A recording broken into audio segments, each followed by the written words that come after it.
Saudaraku,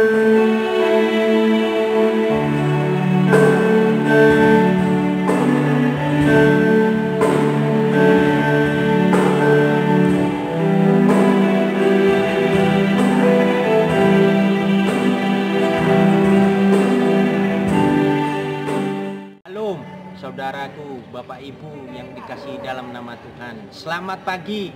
Mari kita terima lawatan Tuhan pada kebaktian pagi ini di gereja GSCA Philadelphia Banyuwangi. Tuhan Yesus memberkati.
karena kami sudah siap mendengarkan apa yang Bapak sampaikan.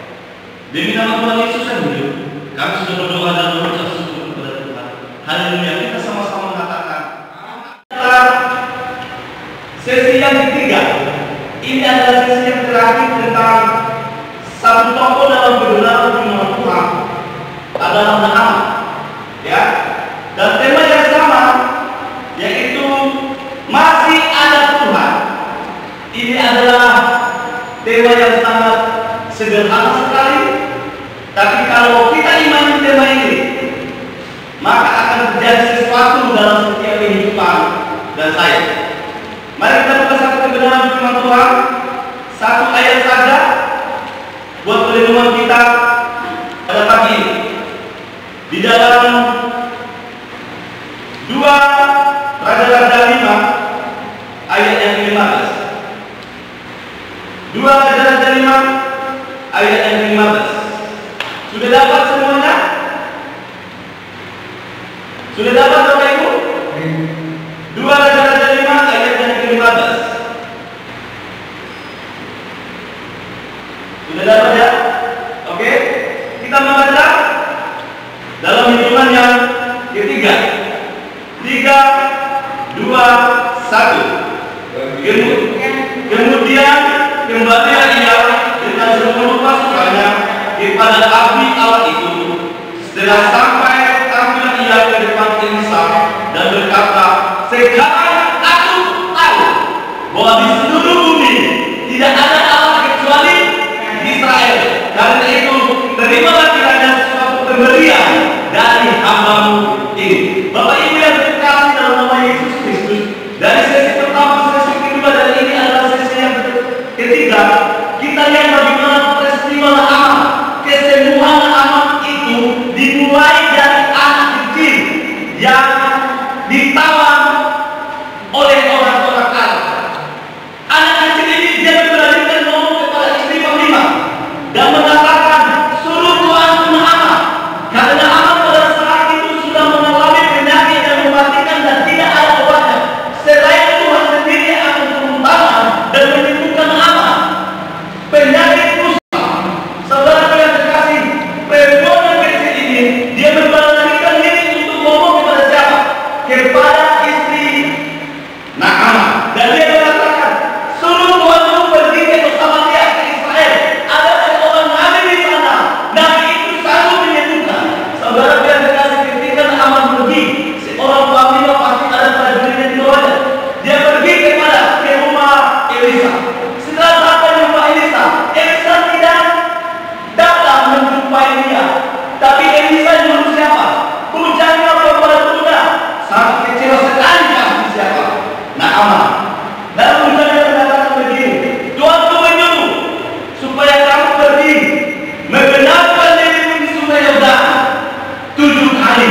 Saudara yang terkasih, di situ ada gejolak, di situ ada pemberontakan. Naaman tidak terima dengan keadaan itu dan dia mengatakan begini, di sungai Damsik itu sungai yang paling bagus. Di sana juga saya bisa mandi kok. Mengapa dia menyuruh saya pergi ke sungai Yordan? Siapa yang datang kepada saya mendoakan saya maka saya sembuh? Bukankah saya jauh-jauh dari negeri Arab datang ke sini supaya dia mendoakan saya? Tapi bukannya datang begini. Baru Naaman mengatakan, Tuanku, kalau Nabi itu mengatakan hal-hal yang suka kamu mau, ini kan hal-hal yang gampang, yang mudah. Hanya disuruh mandi 7 kali kok kamu tidak mau sih? Saudaraku, dengan kata lain, pegawai Naaman berlari lagi dia, membujuk dia agar dia dapat taat berjalan diri di mana? Di sungai Yordan. Dan ketika dia pergi ke sana, saudaraku, terjadi enggak keajaiban? Terjadi enggak keajaiban itu? Yang tidak mungkin menjadi mungkin. Pada saat itu, Naaman mengalami kesembuhan. Dia menjadi air, kulitnya seperti bayi, saudaraku. Begitu mudah Naaman ketika dia mandi dan dia keluar 7 kali di sungai Yordan dan terjadi keajaiban. Bapak Ibu yang terkasih dalam nama Yesus Kristus, saya katakan bagi kita, dari peristiwa Naaman ini saya tarik kesimpulan untuk memperoleh pemulihan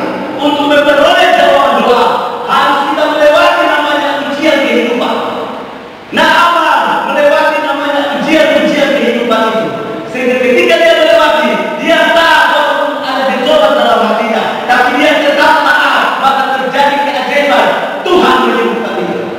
Bapak Ibu yang dikasih, posisinya sekarang Naaman menjadi sembuh. Posisinya sudah sembuh. Nah, kita lihat ayat yang 15 ini. Nah, mari kita baca sama-sama. 3, 2, 1. Kemudian kembalilah ia dengan seluruh pasukannya kepada api Allah itu.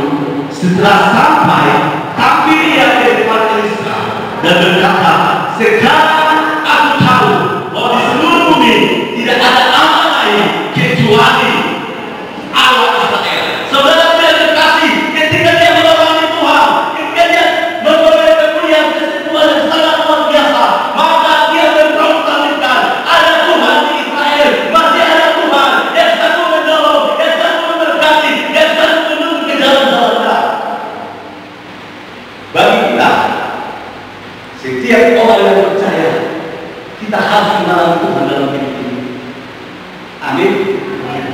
Kalau kita mengalami Tuhan, baru kita menyaksikan bahwa masih ada Tuhan.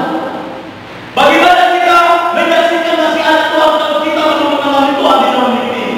Kita ngomong sama anak-anak kita ngomong sama istri kita ngomong sama orang lain di luar sana, masih ada Tuhan yang sanggup menolong kamu, tapi kita tidak pernah mengalami kebaikan Tuhan, kita tidak pernah mengalami Tuhannya, kita tidak pernah mengalami mujizat-mujizat yang terjadi dalam setiap kehidupan kita. Kalau kita bersaksi dan kita tidak pernah mengalami perkara besar itu, maka perkataan kita hanya omong. Nah, Aman di sini saudara, dia menyaksikan itu keajaiban Tuhan. Setelah dia mengalami Tuhan di dalam hidupnya, dia mengalami Tuhan, lalu dia mengatakan, coba perhatikan, sekarang aku tahu bahwa di seluruh bumi tidak ada Allah kecuali di Israel. Baru dia tahu ketika dia mengalami Tuhan, dia merasakan dengan mulutnya sendiri, masih ada Tuhan yang sanggup melakukan perbuatan yang ajaib di dalam setiap kehidupan kita. Saya coba membandingkan ayat ini dengan satu kebenaran firman Tuhan di dalam kitab Ayub. Ayub 42 ayat yang kelima. Saya akan baca bagi kita Ayub 42 ayat yang kelima.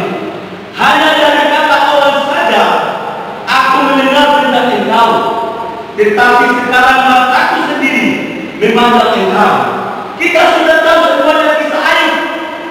Dia adalah orang taat, jujur, dan saleh. Taat, jujur, dan saleh. Saudara yang kekasih yang menjadi pertanyaan, walaupun dia setia, walaupun dia taat, apakah dia bebas dari namanya ujian kehidupan itu? Apakah dia bebas dari namanya sekolah kehidupan? Apakah dia bebas dari setiap masalah kesulitan?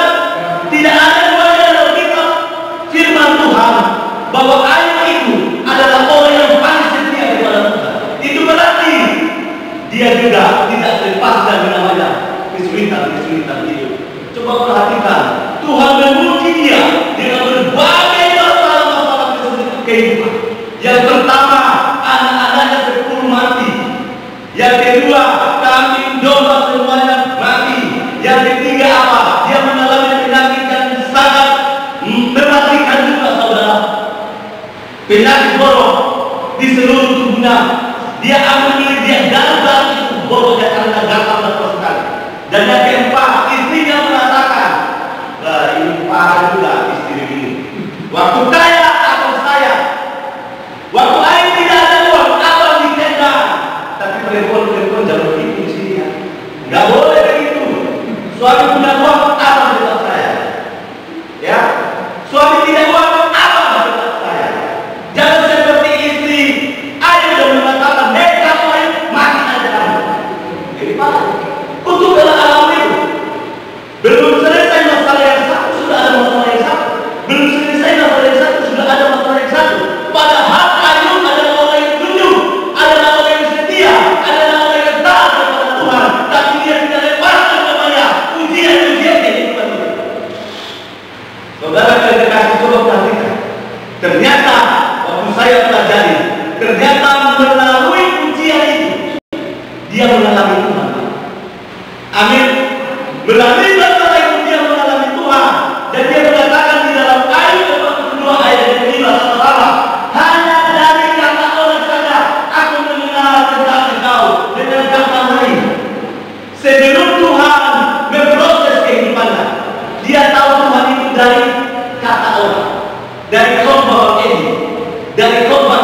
semuanya. Dari firman Tuhan yang disampaikan orang, dia tahu Tuhan, tapi ketika dia mengalami Tuhan, mengalami kesulitan-kesulitan itu, baru dia tahu, saudaraku, apa kata sekarang mataku sendiri memandang engkau, saudara yang dikasih dalam nama Yesus. Alami Tuhan di dalam hidupmu. Kalau kita mengalami Tuhan di dalam hidup kita, meskipun banyak tantangan, meskipun banyak kesulitan, ujian kehidupan, bertubi-tubi dalam setiap kehidupan kita, mulut kita tetap tertutup. Amin. Ketika banyak kesulitan yang melanda hidup kita di tengah pandemi ini, kita tidak pernah meninggalkan Tuhan. Ketika banyak kesulitan-kesulitan yang dihadapi dalam rumah tangga, tekanan ekonomi, ketika kita mengalami Tuhan, kita tidak pernah mundur dari pelayanan. Amin. Oleh karena itu, alami Tuhan di dalam hidupmu, Pak. Alami Tuhan, saudaraku, dalam hidupmu. Kalau kita mengalami Tuhan di dalam hidup ini, maka kita tidak pernah bertahan dengan keadaan goncangan-goncangan dunia di akhir zaman ini. Karena kita punya iman, masih ada Tuhan yang sanggup menolong, yang sanggup mendekat. Amin. Itu yang pertama. Jadi pelajaran yang pertama yang kita ambil di sesi yang terakhir ini adalah alami Tuhan di dalam hidupmu. Ketika kita mengalami Tuhan, maka mulut kita mengatakan masih ada Tuhan di tengah kesulitan ini. Dan yang kedua, coba perhatikan ayat yang pertama, 2 Raja-Raja 5 ayat yang 15. Coba kita baca sama-sama. Kemudian kembalilah ia dengan seluruh pasukannya kepada api Allah itu. Setelah sampai, tapilah ia ke depan Elisa dan berkata, sekarang aku tahu bahwa di seluruh bumi tidak ada Allah kecuali Israel. Karena itu terimalah apa itu. Terimalah kiranya suatu pemberian dari hamba-Mu ini. Naaman bawa apa? Dari negeri Arab. Sesi pertama apa? Emas, perak, talenta. Berapa jumlahnya dengan saya sudah ngomong sama kita itu? Ngomong apa? Jumlahnya berapa yang dibawa naaman ini? 80 sampai 90 miliar. Dengan catatan, kalau saya sembuh, saya persembahkan ini kepada siapa? Kepada api Allah yang bernama Elisa. Oh, hebat ini. Dia bawa itu sebanyak 90 miliar kazon. Dia serahkan ini kepada api Allah ketika dia sembuh. Saudara yang terkasih, waktu saya menemukan mempersiapkan firman Tuhan ini tadi malam, seandainya ada pengusaha besar, kita doakan dan dia sembuh, dia kasih sama saya 90 miliar, maka saya akan kaget. Karena saya tidak pernah melihat uang itu. Kalau seandainya tidak dikasih sama saya akan hadir. Lalu kita akan membangun di gereja. Kita kasih semuanya, ini apa? Peredam suara. Kita kasih semuanya peredam suara, keliling semuanya. Bapak ini saya tanya, Bapak ini butuh apa dalam gereja? Mixer, beli 90 miliar. Ya, kita ganti semuanya alat musik, kita ganti semuanya. Semuanya ada di keluar jemaat yang kita pindah di sini. Kita beli mobil dan satu lapangan mobil banyak. Ya, kita beli semuanya.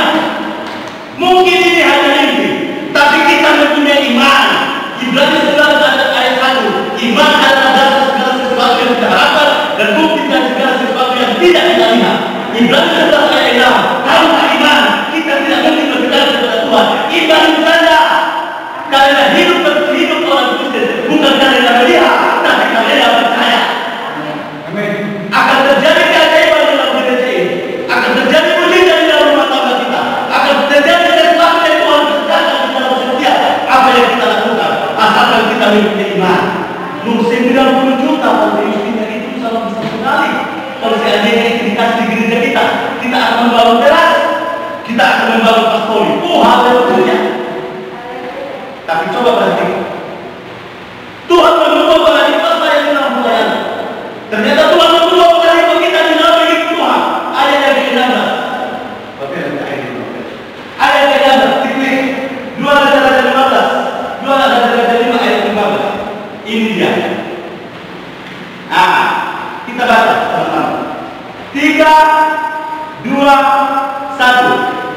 Tetapi, ayat sama-sama 3:1. Tetapi Elisa menjawab yang hidup, yang di hadapan aku menjadi pelajar. Sesungguhnya aku tidak akan menerima apa-apa, dan walaupun amat menyesatkan kepada mengira sesuatu, ia tetap menolak. Udah sampai ini, Naaman membawa 90 miliar kepada Elisa. Waktu Tuhan menyembuhkan Elisa, dia kasih itu 90 miliar. Dia menjadi pertanyaan, Pak, sesuai dengan ayat yang ada. Apakah Elisa ambil? Ini dia. Hebat ini firman Tuhan, Pak. Makanya renungkan firman Tuhan. Ada rahasia-rahasia Tuhan yang sedang Tuhan kerjakan dalam hidup kita. Renungkan firman Tuhan siang dan malam. Maka Tuhan akan menghibur kita, menuntun di kita dan mengarahkan kita di dalam pengertian firman Tuhan yang benar. Hebat, Elisa membuka wawasan saya di dalam pelayanan. Elisa membuka wawasan kita di dalam pekerjaan Tuhan. Ketika dikasih uang itu miliaran, dia menolak karena dia tahu yang menyembuhkan bukan dia, tapi menyembuhkan adalah Tuhan. Dia tidak mau mencuri kemuliaan Tuhan. Hebat tidak Elisa? Luar biasa, Pak.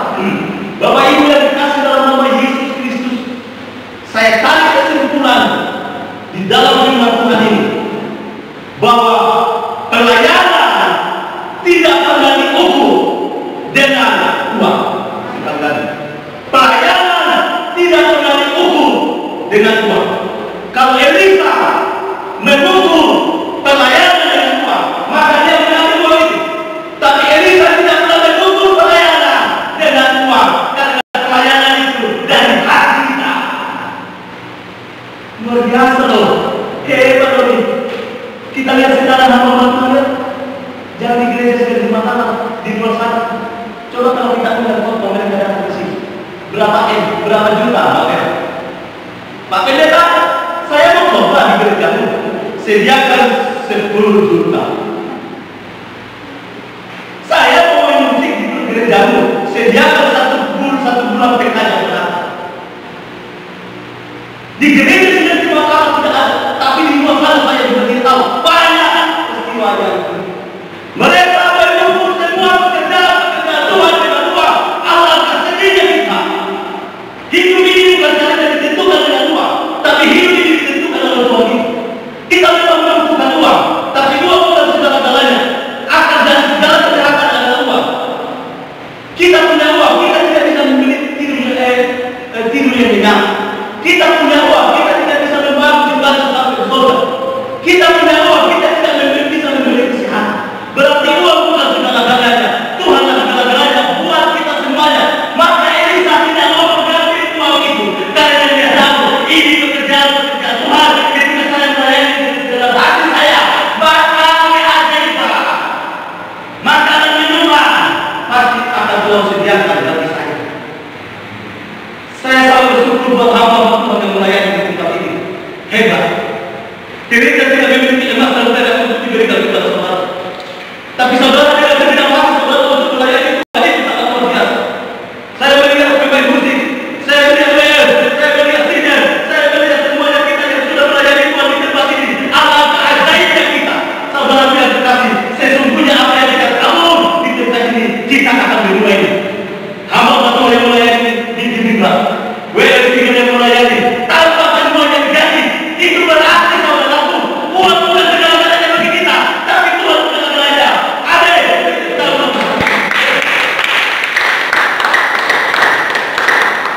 saudara yang dikasih, saya kadang-kadang sedih melihat keadaan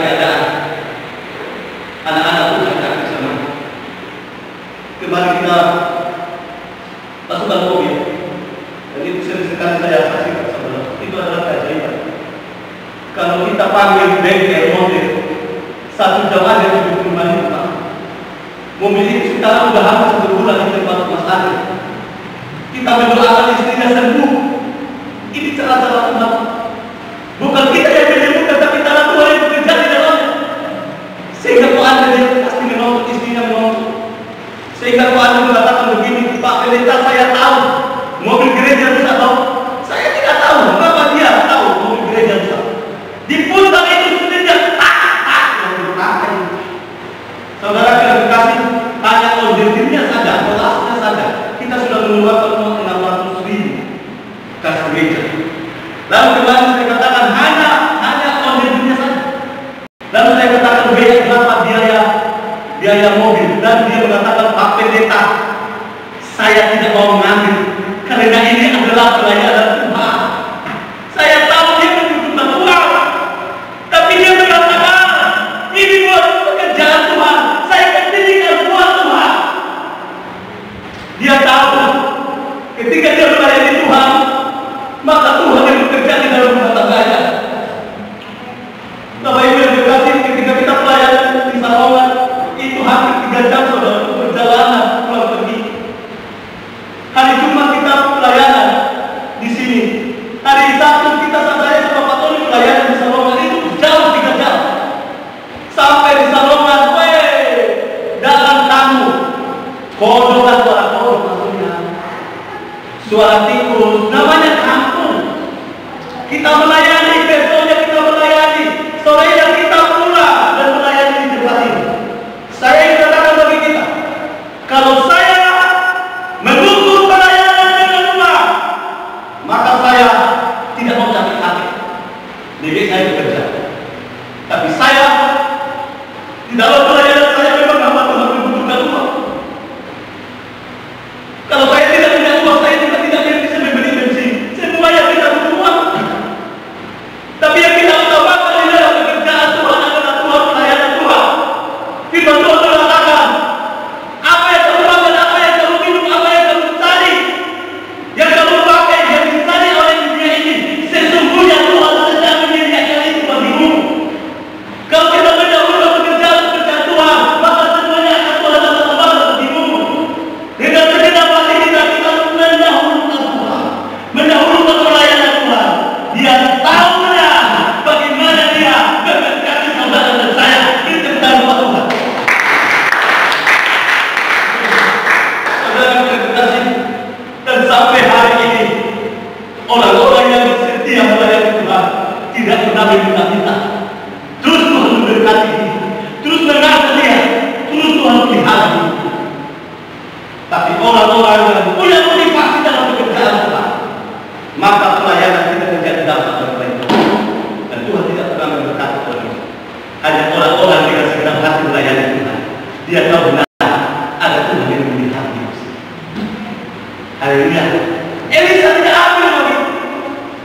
Karena dia tahu ini adalah pekerjaan Tuhan. Dia lakukan Tuhan sendiri yang akan mencukupi bagi Tuhan itu. Itu yang kedua. Dan yang ketiga, ini yang terjadi. Ternyata saudaraku, ayat yang ketiga ini coba kita lihat dulu. Ayatnya di dalam 2 Raja 5 ayat 20, 22, 26, 27 dengan cepat. 20 dulu. Kita baca sama-sama. Ternyata ada satu toko di balik raya, di balik kejadian ini ada satu toko yang sangat-sangat mengecewakan Tuhan, mengecewakan hamba Tuhan. Ayat yang 20 kita baca sama-sama. Berpikirlah di hati bujang Elisa, abdi Allah, sesungguhnya Tuhanku telah menyegali Naaman orang ini yang tidak menerima persembahan yang dibawanya.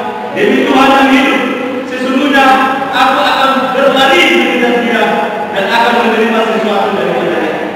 Kedua, jawabnya, selama Tuanku Elisa menyuruh aku mengatakan, baru saja datang kepadaku 2 orang muda dari keturunan terkait dari antara rombongan Nabi. Baiklah berikan kepada mereka setalenta perak dan 2 potong pakaian. 26. Tetapi kata Elisa kepadanya, bukankah hatiku ikut pergi ketika orang-orang itu turun dari atas keretanya mendapatkan engkau, maka sekarang engkau telah menerima perak, dan dengan itu dapat memperoleh kebun zaitun, kebun anggur, kambing domba, lembu sapi, budak laki-laki dan budak perempuan.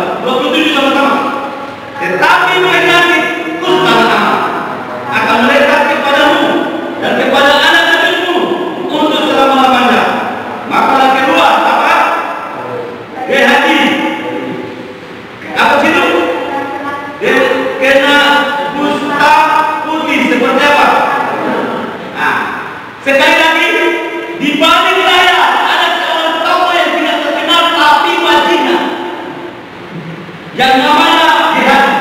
Gehazi ini adalah pembantu pendeta, pembantu Elisa, bujangnya Elisa ini Gehazi. Dia tahu percakapan antara Elisa dengan Naaman. Dia sendiri telinganya. Waduh, ternyata Elisa tidak mengambil uang 90 miliar. Sayang sekali. Dalam pikiran siapa? Dalam pikiran Gehazi. Bagaimana cara saya supaya uang itu sama saya? Artinya dia mengandalkan cara untuk mendapatkan uang. Ini bahaya sekali hamba Tuhan ini. Saya yakin dia adalah hamba Tuhan karena dia membantu Elisa pada saat itu. Dia mengenali firman Tuhan. Coba, dia punya cara, dia punya taktik supaya uang itu dikasih sama dia. Ini sangat bahaya sekali, Pak. Lalu dia mengejar itu Naaman. Setelah dia sampai, lalu dia mengatakan, Naaman, ada 2 orang nabi lagi. Seharusnya Naaman itu kasih 2 perak, sepotong pakaian sama mereka. Kasihan orang itu. Dia rayu Naaman supaya uang itu diserahkan sama dia. Naaman tidak apa-apa. Saya hitung-hitung berapa uangnya. Kira-kira 5 miliar uang dikasih sama siapa? Sama Gehazi. Coba perhatikan bincinya Gehazi. Uang haram dikasih untuk beli tanah. Ternyata dia tidak kasih kepada nabi-nabi itu. Dia kasih untuk membeli tanah, membeli rumah, membeli kambing. Dia ayat yang ke-26. Coba 3, 2, 1. Tetapi kata ini ayat 22.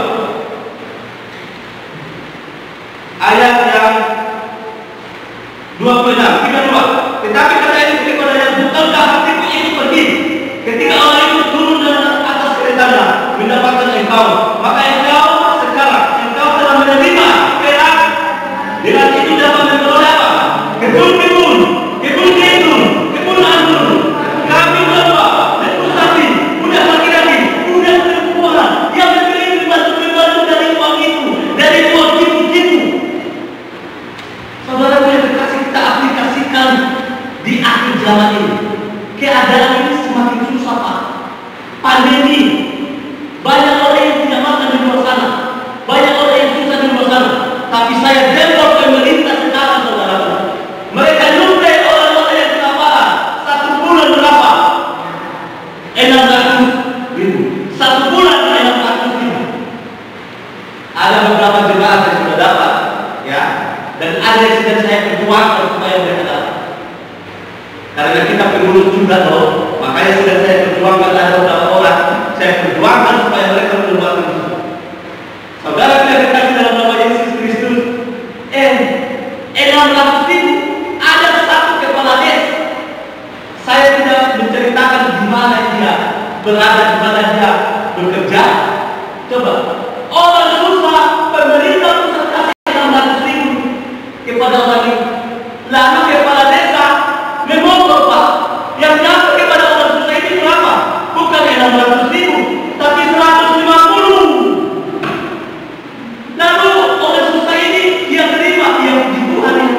Tapi banyak orang yang mengatakan, mengapa 150? Enaknya kepala desa menjawab ini. 600 itu khusus 4 orang. Dan kemana aja orang? Dia potong 350. Dia buat makan anak dan istrinya. Mungkin dia buat beli mobil. Mungkin dia buat beli kambing domba. Tapi perhatikan, uang yang haram itu tidak ada wujudnya. Uang haram itu kita tipu sana tipu sini, maka dosa sangat besar di hadapan Tuhan. Coba perhatikan di hari ketika dia mengambil uang haram itu. Makanya sekali lagi saya katakan kepada kita, saya sedang membuka pemahaman kita dalam pertanyaan. Kita ambil dalam pertanyaan. Amin. Coba perhatikan ayat yang ke-20. Ketika Gehazi menipu namanya Naaman, apa yang terjadi dalam kehidupan Gehazi? Ayat 27, 3-21. Tetapi penyakit kusta Naaman akan melekat kepada anak gunung untuk selama-lamanya. Maka keluar dari depannya dia tidak kusta putih seperti salju. Ini adalah orang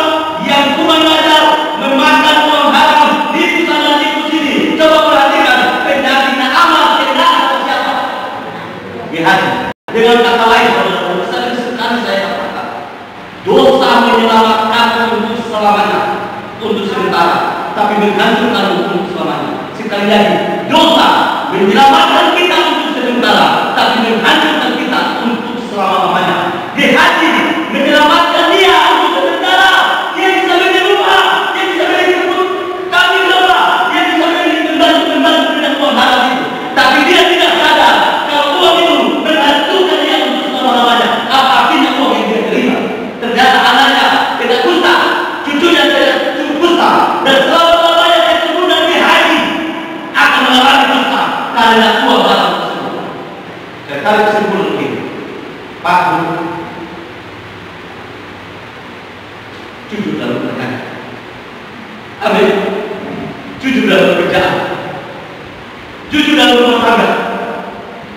Saudara menipu hari ini, saya tidak tahu, saudara tidak tahu, tapi Tuhan tahu. Kalau kita jujur, maka saya yakin dan percaya Tuhan melakukan perkara yang besar dalam setiap kehidupan kita. Masih ada Tuhan kok. Jujur saja, jujur saja. Apa yang kita lakukan, jujur saja.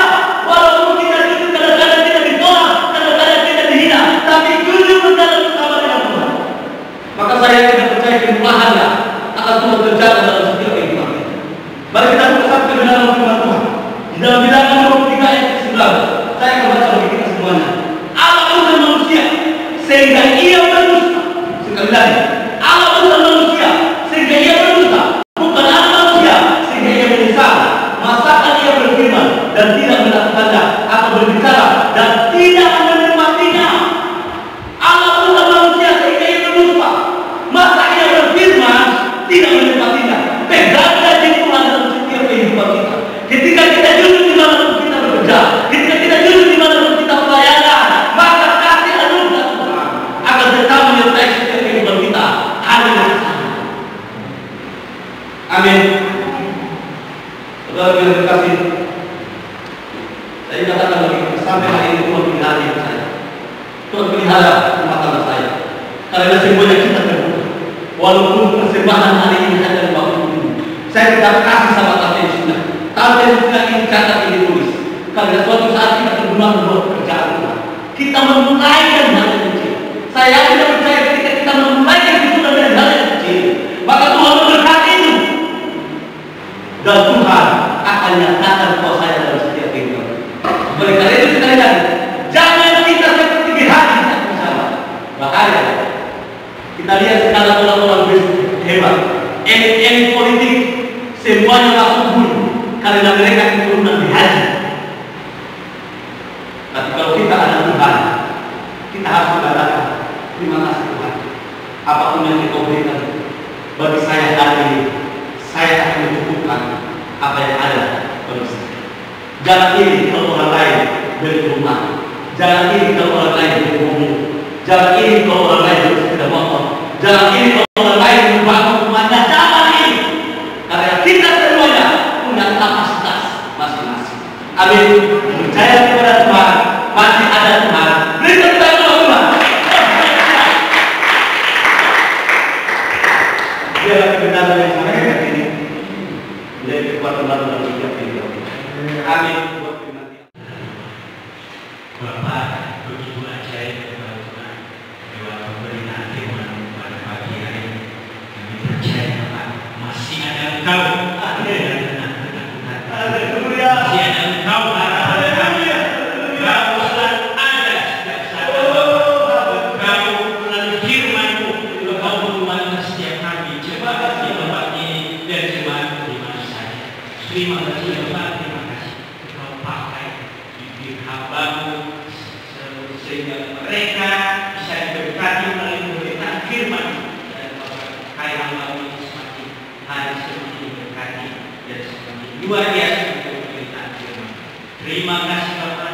Kami berdoa bagaimana di mana mereka berada saat ini. Kalau mereka dalam keadaan gelisah, kalau mereka dalam keadaan ketakutan, kalau mereka dalam keadaan sakit, atau Kau jamah, Kau sembuhkan mereka. Terima kasih Bapak.